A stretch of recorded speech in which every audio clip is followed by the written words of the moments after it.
हार में जीत की कहानी। बहुत समय पहले की बात है। भारत के सुदूर दक्षिण में एक छोटा सा राज्य स्थित था। राजा द्वारा राज्य का संचालन शांतिपूर्ण रीति से किया जा रहा था। एक दिन अचानक उसे खबर मिली कि एक बड़े राज्य की सेना की एक बड़ी टुकड़ी उसके राज्य पर आक्रमण के लिए आगे बढ़ रही है। वो घबरा गया क्योंकि उसके पास उतना सैन्य बल नहीं था जो उतनी बड़ी सेना का सामना कर सके। उसने मंत्रणा हेतु सेनापति को बुलाया। सेनापति ने पहले ही हाथ खड़े कर दिए। वो बोला, महाराज, इस युद्ध में हमारी हार निश्चित है। इतनी बड़ी सेना के सामने हमारी सेना टिक नहीं पाएगी, इसलिए इस युद्ध को लड़ने का कोई फायदा नहीं है। हमें अपने सैनिकों के प्राण गंवाने के बजाय पहले ही हार स्वीकार कर लेनी चाहिए। सेनापति की बात सुनकर राजा बहुत निराश हुआ। उसकी चिंता और बढ़ गई। वो समझ नहीं पा रहा था कि क्या करे और क्या न करे। अपनी चिंता से छुटकारा पाने के लिए वह राज्य के संत के पास गया। संत को उसने पूरी स्थिति से अवगत कराया और बताया कि सेनापति ने तो युद्ध के पहले ही हाथ खींच लिए हैं। ये सुनकर संत बोले, राजन, ऐसे सेनापति को तो तुरंत उसके पद से हटाकर कारागृह में डाल देना चाहिए। ऐसा सेनापति जो बिना लड़े हार मान रहा है, उसे सेना का नेतृत्व करने का कोई अधिकार नहीं है। किंतु गुरुवर, यदि मैंने उसे कारागृह में डाल दिया तो सेना का नेतृत्व कौन करेगा? राजा चिंतित होकर बोला, राजन, तुम्हारी सेना का नेतृत्व मैं करूँगा। संत बोले। राजा सोच में पड़ गया कि संत युद्ध कैसे लड़ेंगे। उन्होंने तो कभी कोई युद्ध नहीं किया है, किंतु कोई विकल्प न देख उसने संत की बात मान ली और उन्हें अपनी सेना का सेनापति बना दिया।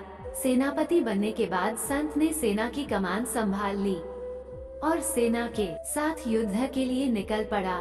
रास्ते में एक मंदिर पड़ा। मंदिर के सामने संत ने सेना को रोका और सैनिकों से बोले, यहाँ कुछ देर रुको, मैं मंदिर में जाकर ईश्वर से पूछकर आता हूँ कि हमें युद्ध में विजय प्राप्त होगी या नहीं। ये सुन सैनिकों ने चकित होकर पूछा, मंदिर में तो भगवान की पत्थर की मूर्ति है, वो कैसे बोलेगी? इस पर सेना की कमान संभाल रहे संत ने कहा, मैंने अपनी सारी उम्र दैवीय शक्तियों से वार्तालाप किया है, इसलिए मैं ईश्वर से बात कर लूँगा। तुम लोग यहीं रुककर मेरी प्रतीक्षा करो। ये कहकर संत मंदिर में चले गए। कुछ देर बाद जब वे वापस लौटे तो सैनिकों ने पूछा, ईश्वर ने क्या कहा?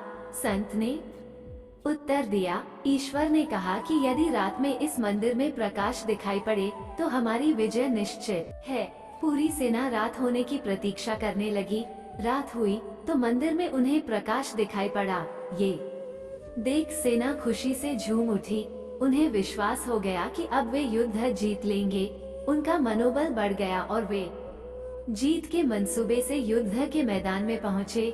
युद्ध 21 दिन चला। सैनिक जी जान से लड़े, फलस्वरूप उनकी विजय हुई। विजयी सेना के वापस आते समय फिर वही मंदिर पड़ा। तब सैनिकों ने संत से कहा कि ईश्वर के कारण हमारी विजय हुई है, आप जाकर उन्हें धन्यवाद दे आए। संत ने उत्तर दिया, इसकी कोई आवश्यकता नहीं है।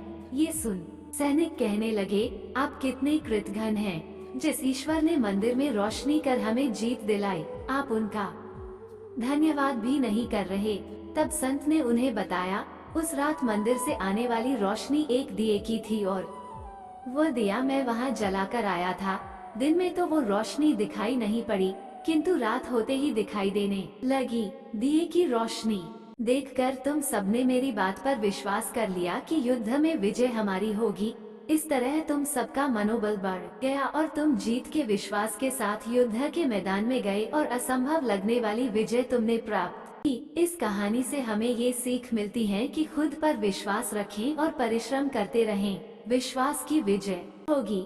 हमारी सोच ही आगे चलकर वास्तविकता का रूप लेती है, इसलिए अपनी सोच पर ध्यान दें।